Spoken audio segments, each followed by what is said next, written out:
Welcome back to Dead Good Book Reviews. I'm Judith and you're watching another episode of Overbooked here on the channel. This is the series where I'm reviewing every single book on my shelves because, honestly, my to-film pile has reached this high off the ground, so I need to start working it down immediately. Today, we are talking about Hannah Porter's The Seep. This is a LGBT, sci-fi, somewhat absurdist novel that originally came out in January of 2020, back in the before times, when we didn't even know what a pandemic really was. Hannah Porter, who uses she, they pronouns, is a playwright, a teacher, and a novelist. They have a new book coming out in April of 2023 that is called The Thick and the Lean, which sounds very interesting. I'll put the cover up. It seems like it's gonna evoke some of this book in it, I think, based on the cover alone. I haven't looked up a plot summary or anything. Trina is a trans woman. She's our main character, and she lives in a world that is a little bit in the future of this one, and it is a world that, right at the start of the book, gets taken over by aliens, but not the typical take me to your leader kind of aliens. This is a more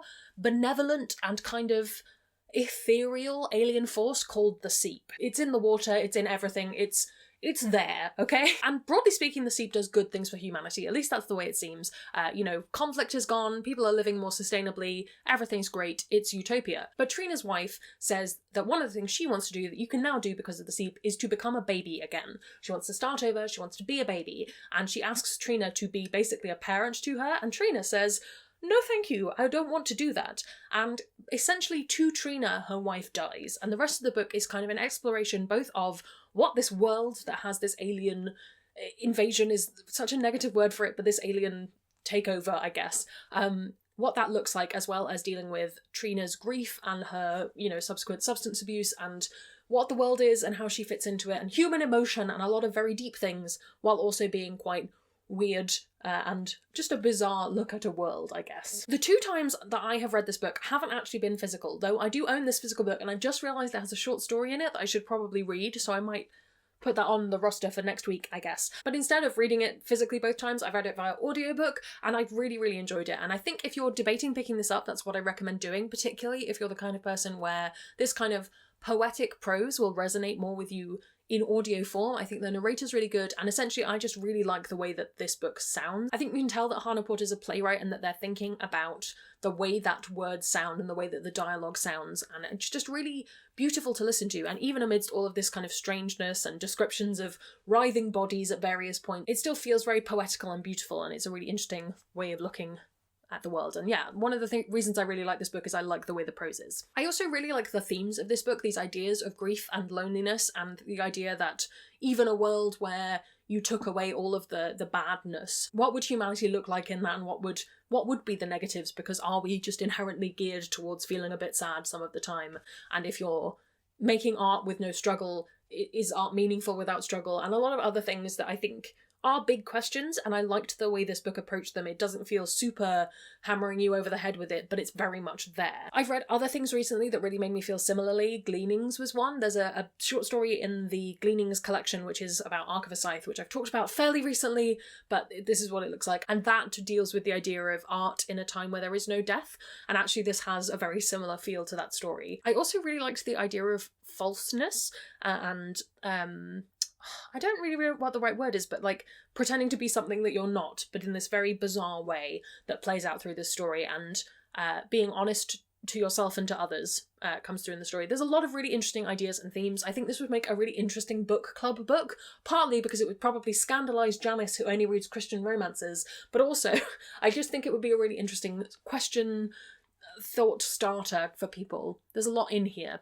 even though it's not a very long book. I also like that these deep questions come in this story that is kind of silly. I can't remember, someone on my Discord was talking about it and they really didn't know if the book was being self-aware and it knew it was being funny, and I really think it does know. I think it's poking fun at this idea of utopia and this idea of humanity, and kind of laughing at the fact that even with all the bad things taken away, we still can't be happy, and that sort of, is that a fundamental part of being human, which sounds super depressing as an idea, and I'm not gonna lie, that will send me into an existential crisis later, but at the same time I think that the book laughs at that and acknowledges the kind of bizarreness of humanity, and I really enjoy that. And I think there are some really funny moments, there's some weird moments, there's some just things that you go, hang on a moment, I need to take time to process what just happened in this story, but you keep going through it and you have a great time. I will say, if you're not here for the level of weird that this story gets to, I can't really describe it, but there's just sort of a lot of stuff to do with bodies in it, not in a dead way, but in a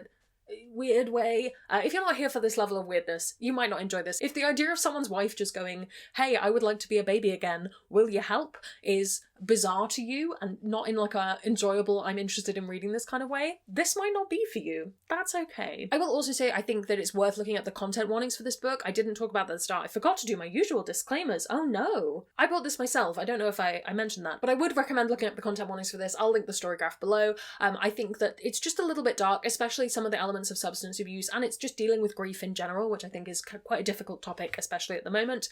So I would look those up if you were planning on reading this and assessing from there. The last thing I'll say is that while this book gets into some very deep issues, the actual story, to me, feels quite wide and shallow rather than getting to the meat of Trina's character. It's more sort of like you can put yourself in Trina's shoes and experience some things of her life. Obviously, there are elements to it that you can't just automatically relate to, but I think that because this book is so short, the audiobook's only about 3 hours long, because it's that poetic prose that doesn't take up too much time.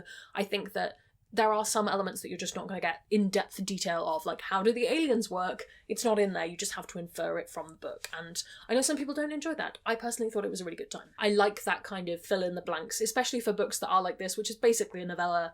It's just enjoyable. So I've already mentioned Gleanings as a comparison. I actually think the Archivist series would be a really interesting thing to read alongside this, or close to this, possibly just because I read Gleanings very recently, but we are also dealing with this idea of what does humanity look like in a world where X problem has been solved? Is it actually solved? Which I thought was really interesting. There's also other books where you kind of have this main character going on something of a personal quest, a journey of self-discovery and that kind of thing.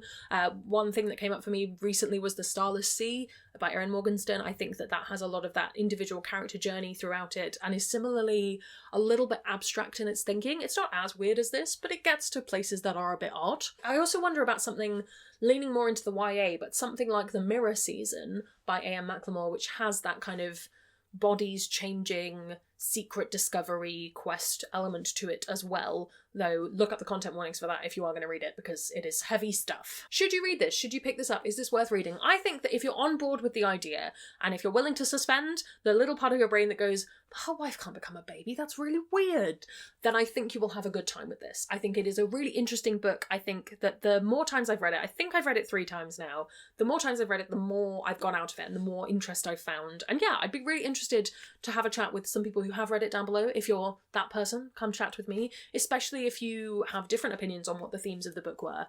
Would love to hear it. So if you're on board, yes.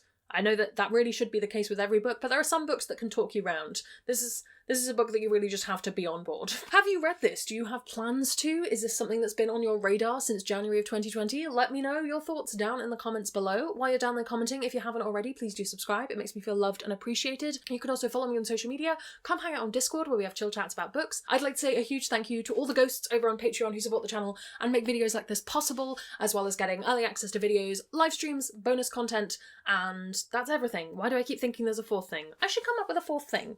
Anyway, if you'd like to join the number, that's linked down below. Thank you so much for watching. That's all from me, and I will see you in the next one. There's gonna be some bloopers now. Let's put you behind me. I just realised this has a Jeff Vandermeer quote on the front. That makes a lot of sense. But